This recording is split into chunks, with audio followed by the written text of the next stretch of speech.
আমাদের দেশে অনেকে জাকাতের টাকা আমরা দেই, কিন্তু খুব ভালো করে ইনভেস্টিগেশন করা ছাড়া, যাচাই বাছাই করা ছাড়া আমরা যাকে তাকে জাকাতের টাকা দিয়ে দিই। এতে জাকাত আদায় হবে না। জাকাতের হকদার বা জাকাতের উপযুক্ত যিনি যিনি জাকাত খেতে পারবেন, যাকে জাকাত দেয়া যাবে, সে মানুষগুলো সম্পর্কে কোরআন কারিমে আল্লাহ তাআলা একটি আয়াতে আলোকপাত করেছেন। আল্লাহ বলেছেন, আউযু বিল্লাহি মিনাশ শাইতানির রাজিম, ইন্নামাস সাদাকাতু লিল ফুকারাই ওয়াল মাসাকিন ওয়াল আমিলিনা আলাইহা ওয়াল মুআল্লাফাতি কুলুবুহুম ওয়া ফির রিকাব ওয়াল গারিমিন ওয়া ফি সাবিলিল্লাহি ওয়া ইবনিস সাবিল।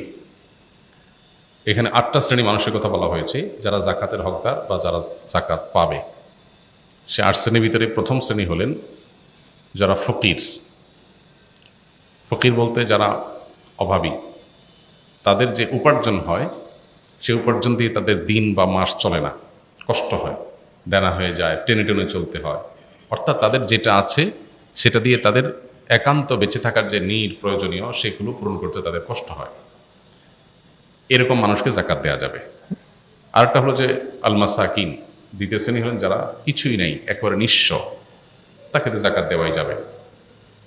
ফকির এবং মিসকিনের সংজ্ঞা নিয়ে ভিন্ন রকমের সংজ্ঞাও আছে, মতপার্থক্য আছে, কিন্তু মোটা দাগে এই দুইটা শ্রেণীর ব্যাপারে কোনো মতপার্থক্য নাই যে জাকাতের হকদার প্রথমত যাদের কিছুই নেই, একেবারে নিঃস্ব তারা, দ্বিতীয়ত যাদের আছে কিন্তু যেটা আছে সেটা দিয়ে তার চলে না। এই চলেনার মানে কি? চলেনার মানে অনেকের মাসে ১ লাখ টাকা স্যালারি দিয়ে তার আসলে চলে না। কেন চলে না? কারণ তার নতুন আরেকটা গাড়ি কেনার শখ আছে, ওই টাকাটা এখনো জোগাড় হয় নাই, তার অভাব আছে। এই টাইপের অভাবই না, খেয়ে পরে বেঁচে থাকা, ট্রিটমেন্ট করা, যেগুলো মানুষের প্রিন্সিপাল নিড, সেগুলো পূরণ করতে পারে না সে। এরকম যদি অভাবী হয়, ধরা যাক তার বেতন ১৫,০০০ টাকা মাসে বা ২০,০০০ টাকা মাসে, ঢাকা শহরে এক রুমের বাসা নিয়ে বাচ্চাদের নিয়ে থাকে, কষ্ট হয়, তার খাবার দাবার আবাসন এটুকুর ব্যবস্থা করতে কষ্ট হয়ে যায়, হয় দেনা হয়ে যায়, আর না হলে অনেক টানাটানি করে চলতে হয়। এরকম মানুষকে জাকাত দেওয়া যাবে। ৩ নম্বর হলো জাকাতের যারা উসুলকারী, তারা। জাকাতের উসুল কারা করেন? রাষ্ট্রীয়ভাবে জাকাত উসুলের ব্যবস্থাপনা থাকলে যে ডিপার্টমেন্ট এটা দেখাশোনা করবে, সেই ডিপার্টমেন্টের কর্মী শ্রমিক যারা থাকবে তাদের বেতন ভাতা এই জাকাতের টাকা থেকে দেওয়া যাবে। ৪ নম্বর হলো মুআল্লাফাতু কুলুবুহুম। মুআল্লাফাতু কুলুব বলা হয় সেই সব মানুষদেরকে যাদেরকে জাকাতের অর্থ দিলে তারা ইসলামের দিকে অগ্রসর হবে। ধরা যাক কেউ নতুন মুসলমান হয়েছে, তাকে জাকাতের টাকা দিলেন ইসলামের উপরে অটল অবিচল থাকার জন্য।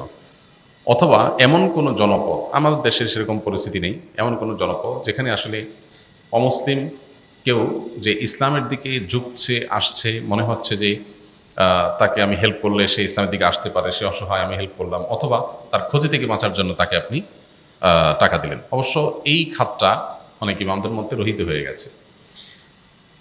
৫ নম্বর হলো দাস মুক্তি। এটার অপশন এখন নাই।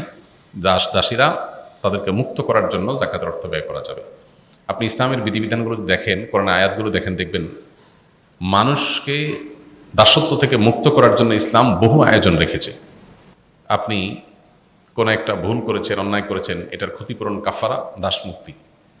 এই যে আপনার কোনো দাস, কোনো দাসী তার মালিক থেকে মুক্ত হতে চায় টাকার বিনিময়ে, তাকে আপনি জাকাতের টাকা দিয়ে মুক্ত করতে পারবেন। মানে মানুষকে দাস মুক্তি থেকে, দাসত্ব থেকে মুক্তি দেওয়ার জন্য ইসলাম নানামুখী আয়োজন রেখেছে। ৬ নম্বর হলো ঋণগ্রস্ত ব্যক্তি, গারিমিন, যারা কোনো কারণে তাদের মৌলিক প্রয়োজন পূরণ করতে গিয়ে লোন হয়ে গেছে, ঋণ হয়ে গেছে, সে ঋণ পরিশোধ করার সামর্থ্য তার নাই।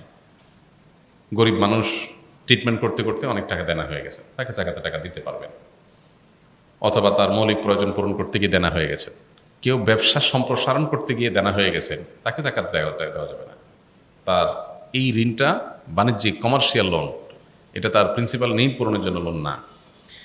৭ নম্বর হলো সাবিলিল্লাহ, আল্লাহর রাস্তায়। আল্লাহর রাস্তা বলতে জিহাদকে উদ্দেশ্য করা হয়েছে। কোনো কোনো আলেম এটাকে ব্যাপকভাবে যে কোনো দিনের কাজ, দাওয়াতের কাজকেও এখানে শামিল করেন। মূলত এখানে জেহাদকে মিন করেছে। জেহাদ যদি চলমান থাকে, সুযোগ থাকে সেখানে জাকাতের টাকা দেওয়ার, সেখানে জাকাতের টাকা দেওয়া যাবে।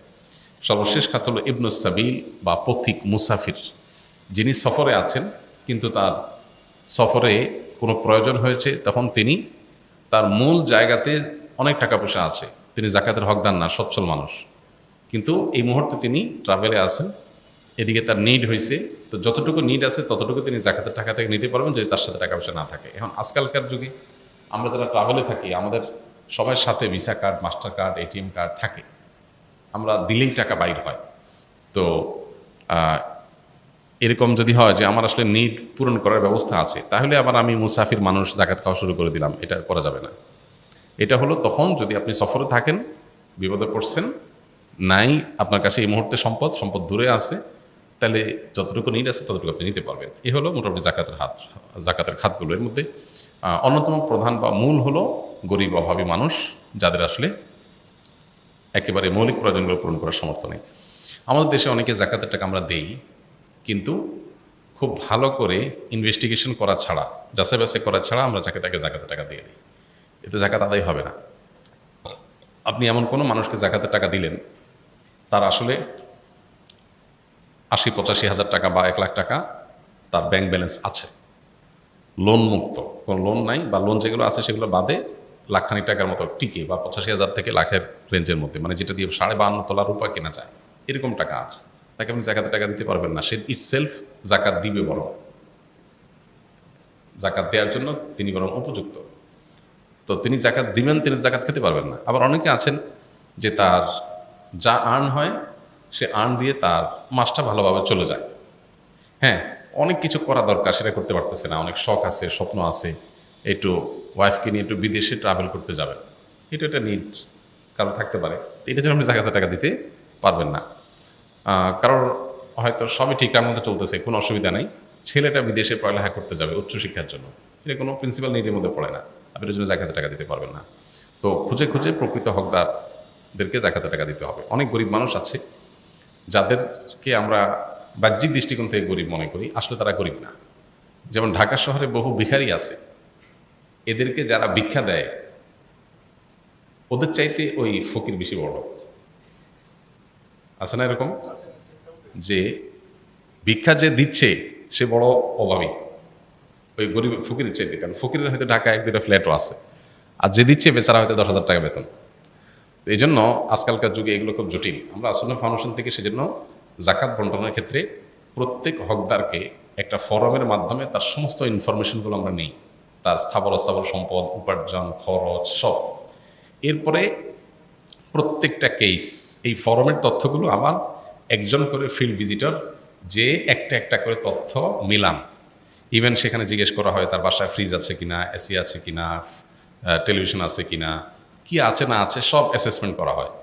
এই কাগজে অ্যাসেসমেন্ট যেটা, সেটাকে আবার ফিল্ডে একজন মানুষকে কোথায় যাবে কেউ জানে না, র্যান্ডমলি কাউকে পাঠানো হয়, সে যে সব তথ্যগুলো একটা একটা করে ভেরিফাই করে তারপর আমরা জাকাতের টাকা খরচ করি। তো ব্যক্তিগত পর্যায়ে যারা জাকাত দিবেন একটু জেনে শুনে যাচাই বাছাই করে তাদেরকে দিতে হবে।